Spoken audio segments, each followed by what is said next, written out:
Sumainyo ang Panginoon, At sumayo rin. ang mabuting balita ng Panginoon ayon kay San Juan. Papuri sa iyo, Panginoon. Noong panahong iyon, malakas na sinabi ni Jesus, ang nananalig sa akin ay hindi lamang sa akin nananalig, kundi pati sa nagsugo sa akin.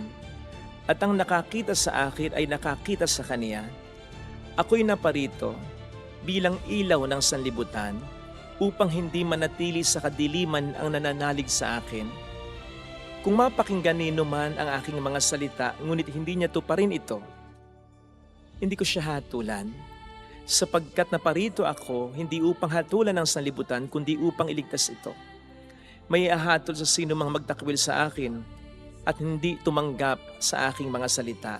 Ang salitang ipinahayag ko ang hahatol sa kaniya sa huling araw, sapagkat hindi ako nagsalita sa ganang sarili ko lamang, kundi ang mga nagsugo sa akin ang siyang nag-utos kung ano ang aking sasabihin at ipahayag. At alam kong ang kanyang utos ay nagbibigay ng buhay na walang hanggan. Kaya't ang ipinasasabi ng Ama, ang siya kong sinasabi. Mga kapatid, ang mabuting balita ng ating Panginoon. Pinupuri ka namin, Panginoong Hesukristo.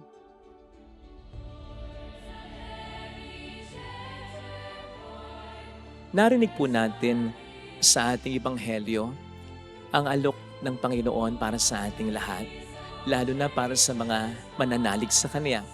Aniya, naparito ako bilang ilaw ng sanlibutan upang hindi manatili sa kadiliman ang nananalig sa akin. Sa unang dinig, para bagang ang alok na ito ay para lamang sa mga taong balot ng kadiliman ng buhay.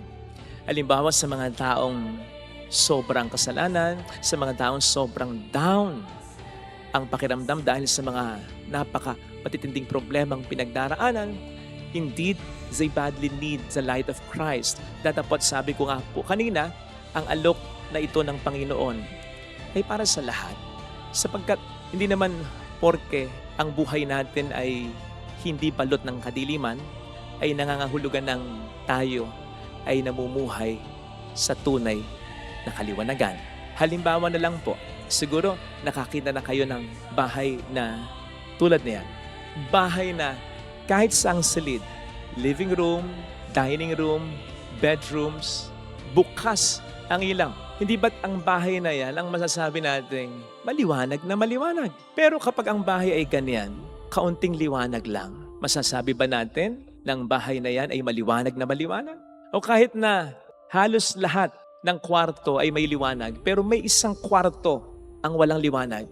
Again, masasabi nga ba natin na ang bahay na yan ay maliwanag na maliwanag? Ganon din sa buhay natin. Hindi natin po pwedeng sabihin na ang liwanag ni Kristo na sinasabi sa Ebanghelyo ay tunay na sa atin kung mayroong parts or parte sa buhay natin na hindi natin pinapaliwanagan sa Panginoon natin. Halimbawa ay yung room ng negosyo o trabaho mo, yung room ng habits natin, yung room ng emosyon o memorya natin, yung room ng relasyon na iniingatan natin, ayaw nating paliwanagan sa ating Panginoon sapagkat ayaw nating ma-expose ang mga maliin natin. O hindi ba't ang Panginoon mismo ang nagsabi sa atin yan? Ayaw natin ng liwanag kasi ayaw nating malantad ang ating mga maling ginagawa. Ang mahirap ay ang masanay tayo ng ganito, na may mga parte sa ating buhay na hindi nililiwanagan ni Kristo. Yung sabihin natin, okay na yung ganito. Sapagkat kung ikukumpara nga naman ang buhay natin sa iba, hindi naman tayo sobrang balot ng kadiliman. At least meron pa tayo mga konting kaliwanagan. Nagsisimba pa rin naman tayo. Nagpapakabuti pa rin naman tayo kahit papaano. Tumutulong pa rin naman tayo kahit papaano. But then, ang tanong ay, ito nga ba ang kaliwanagang inialok sa atin ni Kristo? Only partial and not full light? Tandaan po natin, ang kaunting kaliwanagan ay pananatili pa rin sa kadiliman. At hindi ganyang uri ng kaliwanagan ang alok sa atin ni Kristo. Kaya nga sabi niya, ayaw niya tayong manatili sa kadiliman.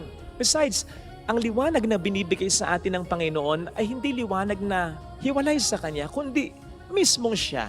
Kaya nga sabi niya, siya ang liwanag siya. Hindi yung something na iba sa Kanya, siya mismo. At ang liwanag ni Kristo ay hindi partial, kundi full. Maliliwanagan ba niya ang sanlibutan? Makiklaim ba niya na siya ang liwanag ng mundo kung ang kanyang liwanag ay partial lang? Hindi, full blast yan. Maliwanag na maliwanag yan. Makapangyarihan ang kaliwanagang yan.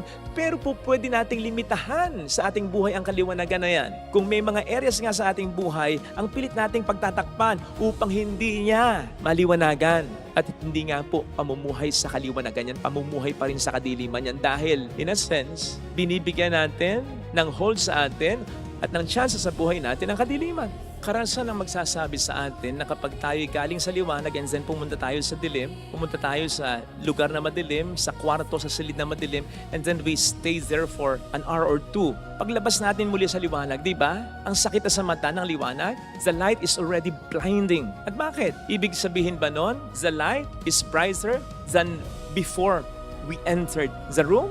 No! Ganun pa rin ang liwanag. It's just that nag-adjust ang ating mga mata sa dilim.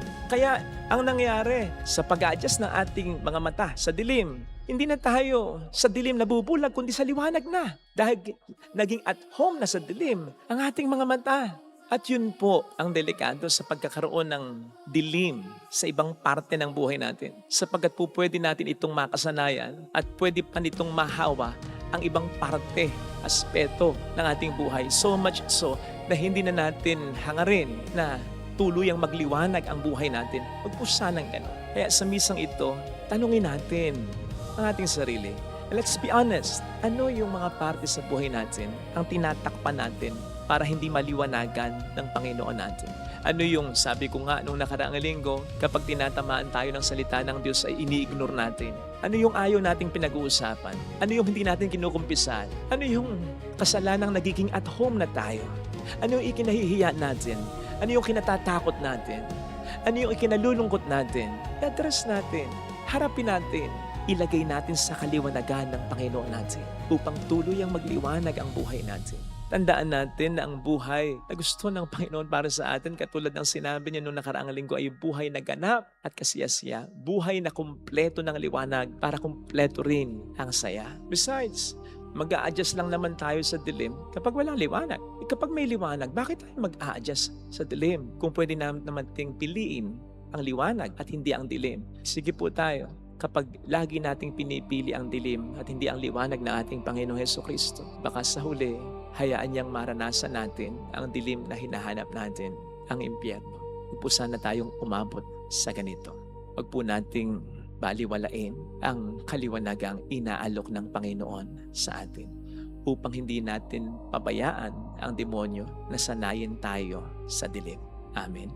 Ilagay natin ang ating kanang kamay sa tapat ng ating puso.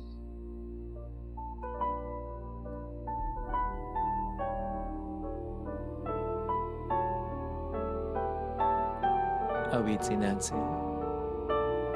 Alam kong may magagawa ang Diyos.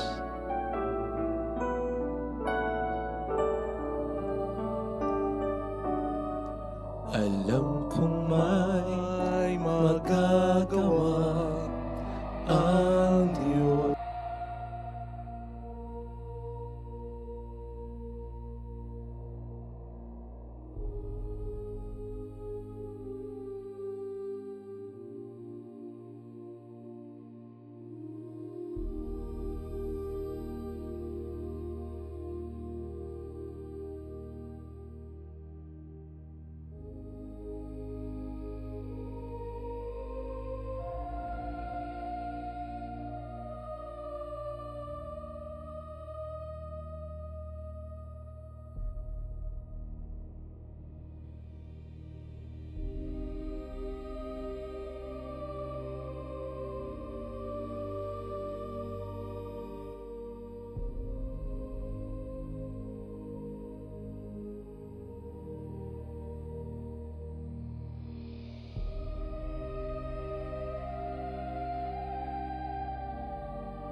Tulungan mo akong panabikan at hangarin ang kaliwanagang inaalok mo sa akin.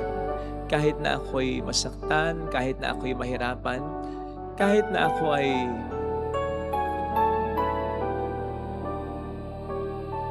maistorbo sa pagiging komportable ko. Tulungan mo ako, Panginoon, na ilantad sa iyo ang mga nakasanayan ko ng dilim sa buhay ko, upang ang alok mong kaliwanagan ay talagang suminag sa buhay ko at sa buhay ng mga tao sa buhay ko, lalo na sa pamilya ko. Hallelujah! Hallelujah! Purihin ang Diyos. Hallelujah! Pasalamatan siya. Siya ay muling babalik sa atin. Hindi kanya iiwan, hindi kanya pababayaan. Posible. Hallelujah! Purihin ang Diyos. Hallelujah! Sa takdang panahon ay babalik ang Panginoon upang tayo ay tapat siya sa kaniyang mga pangako sa atin. Sabihin mo sa sarili mo, mayroong magandang mangyayari sa iyo, higit pa sa inaasahan mo, sapagkat mahal ka ng Diyos. Gusto niyang liwanagan ang buhay mo para hindi ka malito, para hindi ka matakot, para hindi ka malungkot, para maging masaya ka. Mayroong magandang mangyayari sa iyo. Huwag mong sanayin ang sarili mo sa dilim. May mas magandang buhay na inaalok sa iyo si Kristo kung lalapit kay Jesus.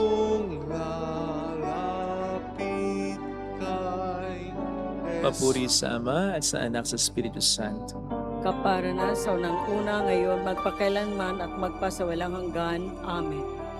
Thank you for watching. Please like, share, and subscribe.